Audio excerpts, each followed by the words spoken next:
এটা কি কেউ চেনো? এটা হলো চিচিঙে গাছ। অবশ্য গাছটা আমারই, আমার বাগানে হয়েছিল। তো চলো আজকে এটা রান্না করা যাক। চিচিঙে গাছটাকে প্রথমে পরিষ্কার করে কেটে ধুয়ে জলে ধুয়ে একটু পরিষ্কার করে ধুয়ে নিয়ে ভাপিয়ে ছেঁকে রেখেছি। এবার এর সঙ্গে নিয়েছি পেঁয়াজ কুচো, কুমড়ো কুচো, আলু কুচো আর বড়ি। আর বাটার জন্য মশলা নিয়েছি কি আদা, জিরে আর সর্ষে।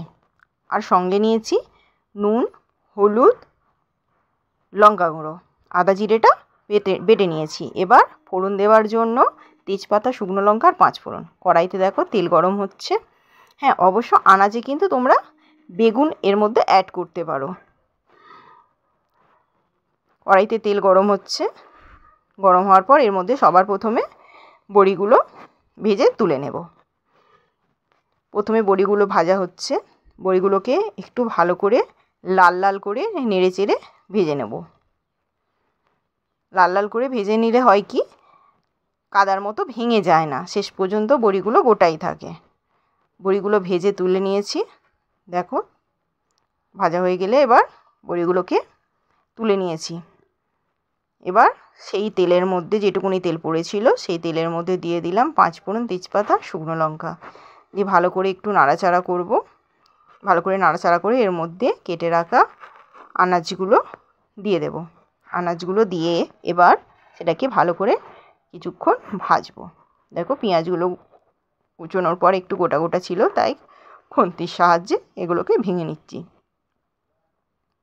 সবগুলোকে ভালো করে ভাজা ভাজা করব। শেষে ফোড়ন দেব না, যাতে কম তেলে রান্না হয়ে যায়। তোমরা দেখেছো আমি সবসময় কম তেলে রান্না করি, তো কম তেলে যাতে হয়ে যায় সেই জন্য আলাদা করে ফোড়ন বা যেটা সাঁতলানোর ব্যাপার থাকে সেটা সাঁতলাবো না, একেবারেই আমি ফোড়নটা দিয়ে দিলাম। ওই জন্য 5 ফোড়ন, তেজপাতা, শুকনো লঙ্কা যেভাবে ফোড়ন দেওয়া হয় সেটা প্রথমেই দিয়ে আনাজগুলো ভেজে নিচ্ছি। আনাজগুলো বেশ লাল লাল করে ভাজা হবে। এর মধ্যে দিয়ে দিলাম আদা, ধনে, জিরে যেটা বেটে রেখেছিলাম সেই পেস্টটা দিয়ে দিলাম। আর মশলাটার মধ্যে একটু জল দিয়ে গুলিয়ে নিচ্ছি। আঙুলে করে গুলিয়ে নেব যাতে মশলাটা পুড়ে না যায়। ডাইরেক্ট কড়াতে দিলে হয় কি অনেক সময় মশলা পুড়ে যায়, এতে টেস্ট কিন্তু খারাপ হয়ে যায়। এবারে যে বাটা মশলাটা ছিল ওটা দিয়ে ভালো করে নাড়াচাড়া করে গুলে রাখা মশলাটা অ্যাড করলাম। এবার সব কিছু একসাথে ভালো করে মিশিয়ে নিচ্ছি খুন্তির সাহায্যে।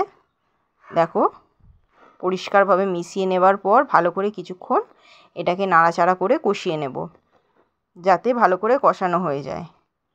এবার এর মধ্যে একটু মিষ্টি স্বাদ আনার জন্য জাগরি পাউডার দিয়ে দিলাম।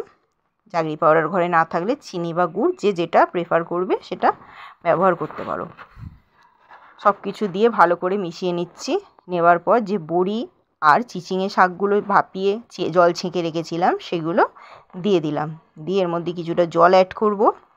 জল অ্যাড করার পর ভালো করে সব একসাথে মিশিয়ে কষিয়ে নাড়াচাড়া করে পরিষ্কার করে নেব। দেখো পরিষ্কার করে কষানো হচ্ছে। সব কিছু মশলা একসাথে পরিষ্কার করে নাড়াচাড়া করে নিলাম। সব হয়ে গেছে দেখতে পাচ্ছ, ভালো করে কষানো। এর মধ্যেই এই নাড়াতে থাকছি, ভালো করে কষানো হচ্ছে। এতে কিন্তু আর জল লাগে না, যেটুকুনি জল প্রথমে দেওয়া হয়েছিল তার মধ্যে এটা পুরো নরম হয়ে যাবে। দেখো হয়ে গেছে আমাদের চচ্চড়ি।